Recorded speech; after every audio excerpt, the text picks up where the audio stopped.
chaim hi lamachazikim ba v'tomecheha meusha. Primeiramente, eu queria agradecer a oportunidade de falar para vocês nesse encontro em que vários colegas estarão falando sobre a espiritualidade. E eu vou falar sobre a mística judaica, que é chamada de Cabala. Primeiramente, eu gostaria de dizer os motivos pelos quais eu tenho estudado a Cabala. E por que motivos, então, uma cristã poderia aprender e ter interesse pela Cabala. Esse termo é muito ambíguo porque muitas celebridades, como a cantora Madonna e outras pessoas, se dizem adeptos da Cabala. E se trata de uma visão esotérica. E a Cabala judaica não é bem isso. Então, quando nós entramos mesmo nesse tema maravilhoso da mística judaica, é que a gente pode entender os propósitos da Cabala e como que essa tradição milenar do judaísmo poderia também ajudar pessoas de dentro do cristianismo ou de outras religiões a compreenderem de modo mais adequado o seu relacionamento com o Ser Supremo. Então, seguindo aí, poderíamos ver que não é uma coisa de hoje. A Cabala, ela é bem antiga. E o propósito da Cabala é de dar um conhecimento de si mesmo. Então, é uma mística, uma espiritualidade que não visa apenas o relacionamento com o transcendente, mas também, além disso, do relacionamento com o transcendente, é um autoconhecimento que ela propõe. Então, parte de uma visão de ser humano. O ser humano é o único ser do universo que pode ver além de si, que busca pelo sentido de todas as coisas, que procura por respostas e é um ser livre e que pode fazer escolhas. Então, a partir daí é que podemos ir já compreendendo o que é a Cabala. Para os mestres da Cabala, quanto mais nos conhecemos, sabemos nossas capacidades, nossas características, nossa identidade, nossas limitações, quanto mais sabemos disso, mais podemos assim nos relacionar de forma mais adequada com o ser superior, com Deus e com os nossos semelhantes. Então, parte mesmo de uma antropologia, de uma visão a respeito do ser humano. Então, o ser humano, esse como o único ser do universo que busca pelo sentido, busca as respostas e busca o transcendente também dentro de si. Encontra uma voz interior, uns insights, que lhe dão insights, que lhe ajudam a viver nesse mundo. Então, o ser humano também quer superar a sua natureza interna, as suas más inclinações, procura conhecê-la e superá-la. Então, para a Cabala, o ser humano está em busca de aperfeiçoar-se. E aperfeiçoa-se quando não foge do mundo, mas conhece a si próprio e o seu papel dentro do mundo. E compreende o mundo que está à sua volta. Então, é mais ou menos isso que ela traz para o ser humano.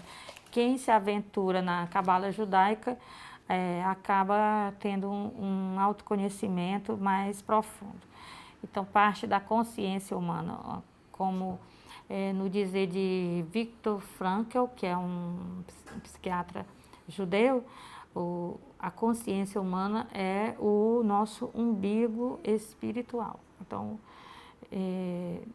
Ele é aquilo que nos dá, nos remete a uma origem. Assim, o umbigo no corpo é uma cicatriz que nos remete a uma origem, que tivemos origem em outro ser e estivemos em relação com esse ser, que é nossa mãe.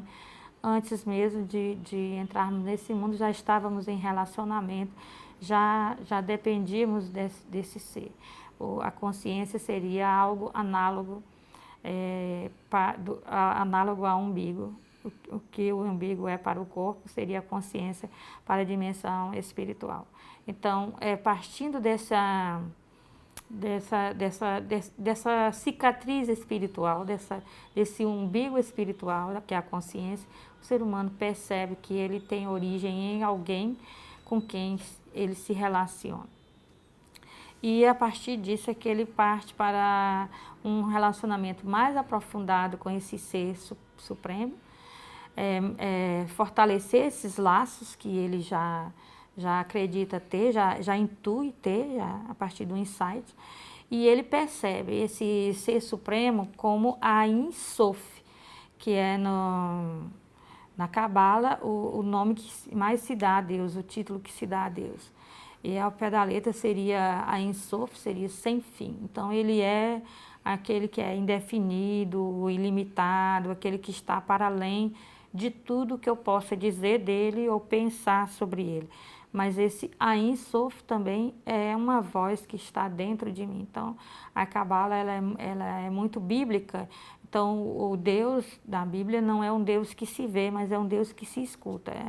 E se relaciona com ele a partir da palavra dele que está no íntimo do coração. Tá? Então, a Cabala ela vai se remeter também a esse dizer de Deus, que a Bíblia também está presente no nome que é indizível. E remete também a tradições muito antigas, que é a tradição do profeta Ezequiel. Os cabalistas acreditam que esse insight que o profeta Ezequiel teve após a destruição do templo de Jerusalém pelo Império Babilônico, em cerca de 587 a.C., o profeta abre o livro com uma visão de que a glória de Deus sai do templo e se dirige para a Babilônia, para estar com aqueles que foram para a Babilônia. Então, a partir daí, a Cabala acredita que a glória de Deus está dentro do ser humano, onde quer que ele esteja, e ela não é algo que seja limitado a liturgias, a ritos, a sacerdócio, a templos, mas ela é uma glória que se apresenta no interior dos corações.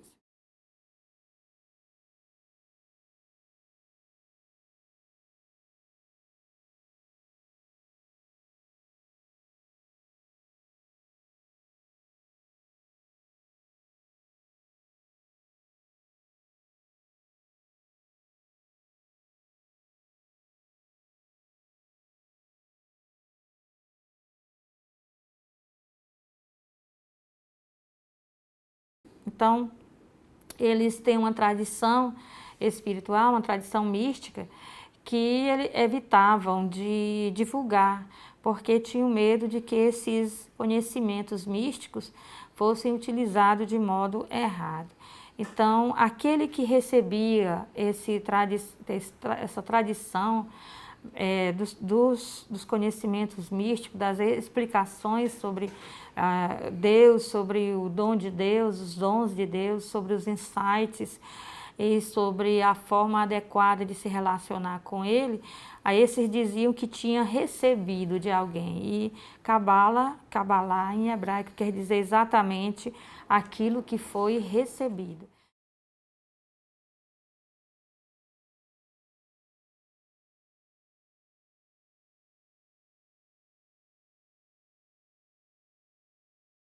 Então, apesar de ser uma experiência, uma espiritualidade que não é restrita pelo templo restringida, não é pelo templo, pela sinagoga, que dependa de autoridades, que é algo que a pessoa realiza em si mesmo, mas também há uma dimensão comunitária na Cabala.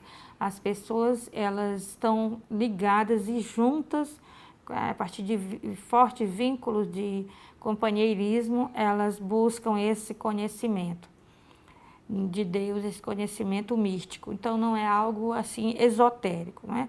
E eles acham que na escritura, a escritura existe códigos ou existem coisas que não são percebidas na leitura no sentido literal da escritura, que eles chamam de sode, um segredo, ou um enigma. Existe na escritura, nas Sagradas Escrituras, um sentido que só pode ser percebido por uma iluminação interior.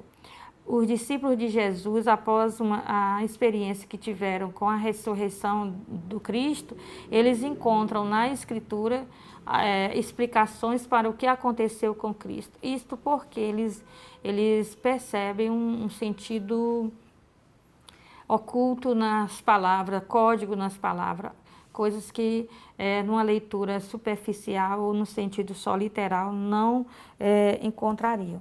Então, eles dizem, os mestres cabalistas, que a Cabala, sem a ética das escrituras, sem a ética da Torá, do Pentateuco, sem a ética dos mandamentos, ela é uma concha vazia. E por isso é muito estranho para a mística judaica essa cabala esotérica que nós vemos hoje na pós-modernidade. Isso é algo estranho, porque a espiritualidade judaica, ela sempre indica um serviço ao outro. O amor a Deus se equipara com o amor ao próximo. Então, quando ela é afastada da escritura, ela se torna algo muito estranho aos propósitos.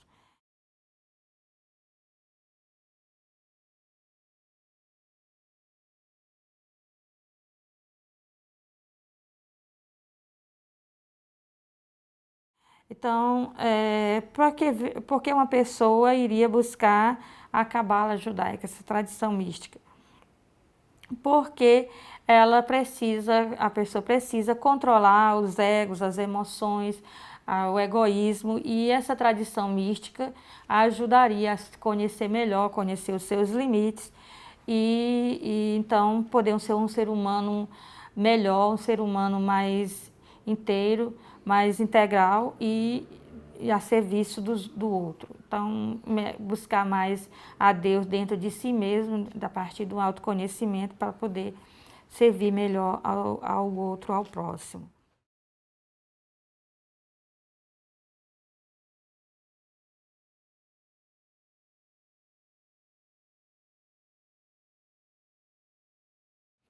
Então,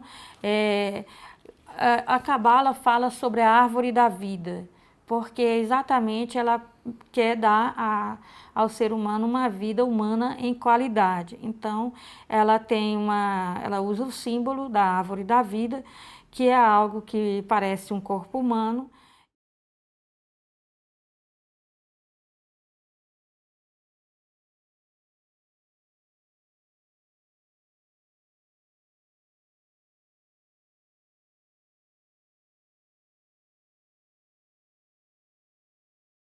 São ao todo 10 safiras ou 10 sefirotes, como eles chamam, que vem a sefirá, não é? Que é o singular, as sefirotes no plural, que vem do radical hebraico, saper, que quer dizer revelar ou comunicar, porque a pessoa tem insights.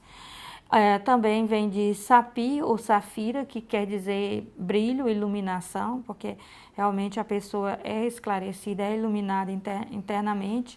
E safar ou serfar, que quer dizer limite ou fronteira.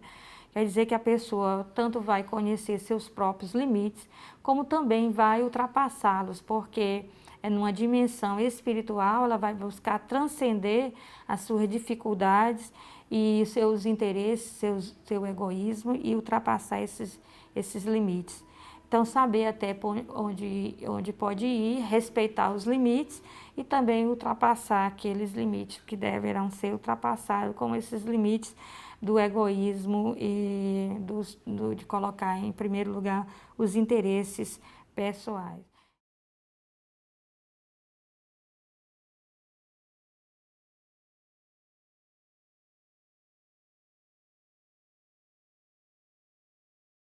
Então, esses 10 círculos, essas chamadas sefirotes, elas representam de modo simbólico dimensões do ser humano. Tem a principal, a mais elevada delas, é Keter, que quer dizer ao pé da letra coroa, e que é a dimensão do ser humano mais próxima de Deus. Quer dizer que é a dimensão humana em que faz com que o ser humano busque a Deus, busque um contato com o Ser Supremo. E representa a vontade de elevar-se, representa a infinitude, a dimensão da infinitude, dessa abertura ao infinito que o ser humano tem. Então, não é algo que seja físico ou mental. A coroa quando a gente fala coroa, a gente pensa em algo que está sobre a cabeça, quer dizer, algo que é acrescentado, algo que seria quando a gente diz o coroamento de alguma coisa, a gente quer dizer que a pessoa chegou à plenitude de algo, né? Então, é muito interessante que Keter, que é a coroa, essa dimensão da infinitude, da abertura para o infinito, se dá de forma adequada quando o ser humano se humilha. Então, os mestres cabalistas não se ajoelhavam, eles deitavam no chão. Então, porque o humano vem de humus, e daí que vem a humildade também.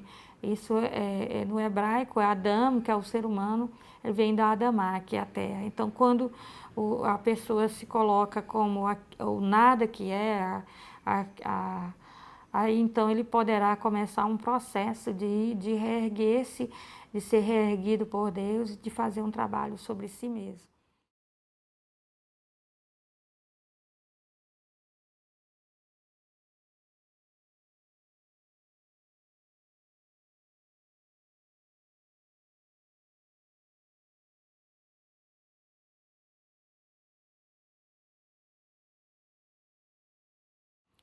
Abaixo de Keter tem a sabedoria, que é Rokhmah, e é a criatividade, representa a criatividade, a inspiração e a cosmovisão. Então, quando a gente tem uma visão de mundo, a gente acaba e não sai dessa visão de mundo, fica só presa na visão de mundo que nós temos, nós tomamos às vezes decisões inadequadas, não é?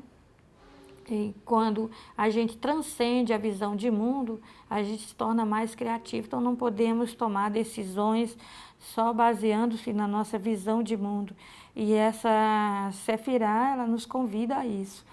E, ela também representa a capacidade de aprender com os outros, de aprender a partir dos relacionamentos, aprender a partir da escuta do diferente. E ela representa o pai. Na vida da pessoa, ela depende muito do que foi o pai da pessoa. Então, se eu tive um pai severo, um pai muito, muito ríspido e que toda a disciplina era o que era mais importante para ele, então isso vai me dar uma visão de mundo, isso vai atrapalhar a minha criatividade, a minha inspiração. Então, eu tenho que fazer as pazes com essa representação do pai, adequar essa representação de forma correta para poder tomar as decisões mais acertadas. Do outro lado, do lado oposto, na horizontal, temos Binah, que é o raciocínio dedutivo, a lógica, a habilidade, e representa a mãe.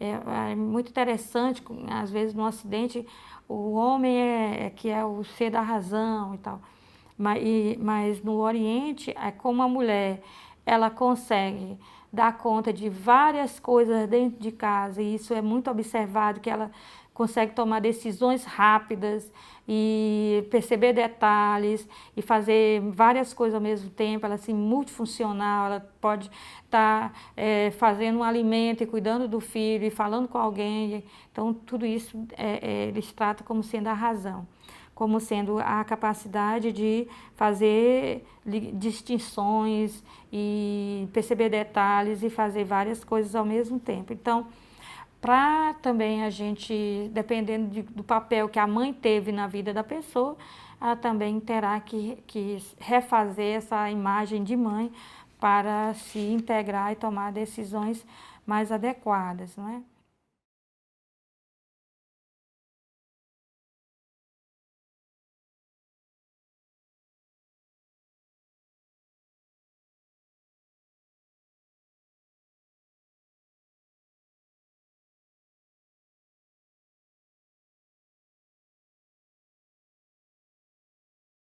Então, abaixo dessas três sefirotes que eu falei, que é a coroa, Keter, depois Hokmah, que é a sabedoria, e Binah, que é a inteligência, não é?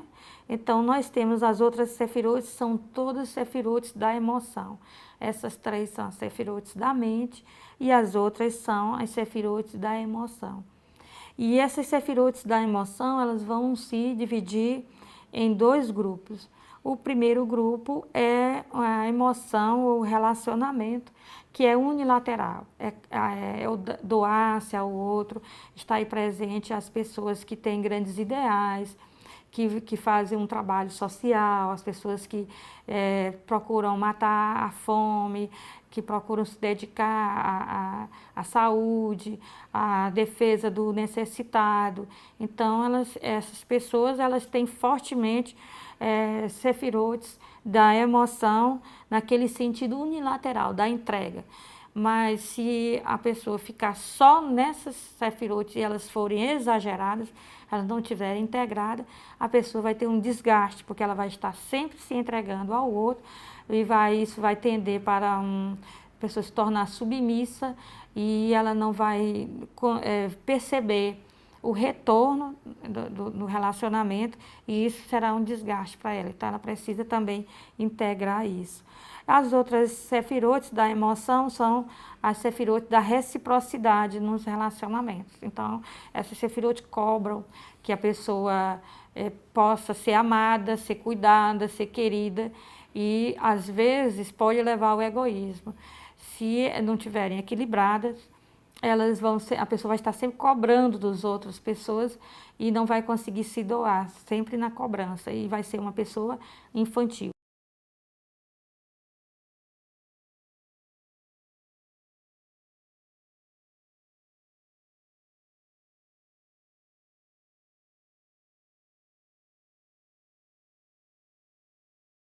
Bom, basicamente é isso. Não há tempo para a gente falar muito sobre essa, falar muito sobre a Cabala e essa mística, mas eu fiz um curso sobre vários rituais judaicos, liturgia judaica e a liturgia cristã, e também fiz uma parte que era sobre a Cabala, para ajudar a pessoa, os cristãos, a conhecerem mais essa espiritualidade e poderem ter um relacionamento melhor, um relacionamento que fosse mais engajado, que percebesse as necessidades do outro, que não fosse um relacionamento superficial, vertical, só eu e Deus, mas que fosse um relacionamento muito profundo. A Cabala é isso, ela dá um conhecimento de si para servir melhor o outro e também para aprofundar-se no relacionamento com Deus. Então, é uma mística muito interessante, merece ser estudada. E se vocês quiserem, vamos deixar aqui, né, para vocês também uma indicação desse DVD que foi produzido a partir desse curso que eu mencionei agora.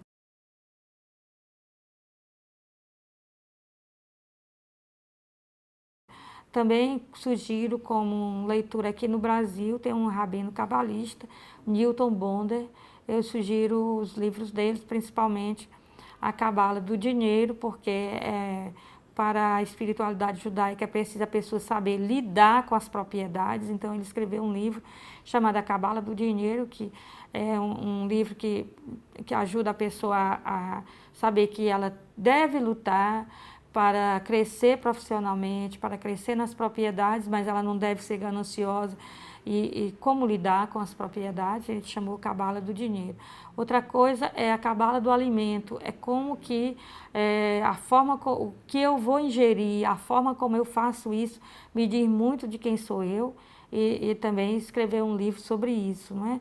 Então, é muito importante, essa é a bibliografia acessível do Rabino Newton Bonder.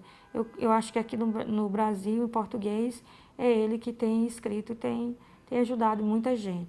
Para quem já tem um conhecimento mais aprofundado, vai achar que esses livros são para iniciante. Agora, para quem está curioso, está querendo saber um pouco mais, esses livros são muito bons. Muito obrigada pela oportunidade.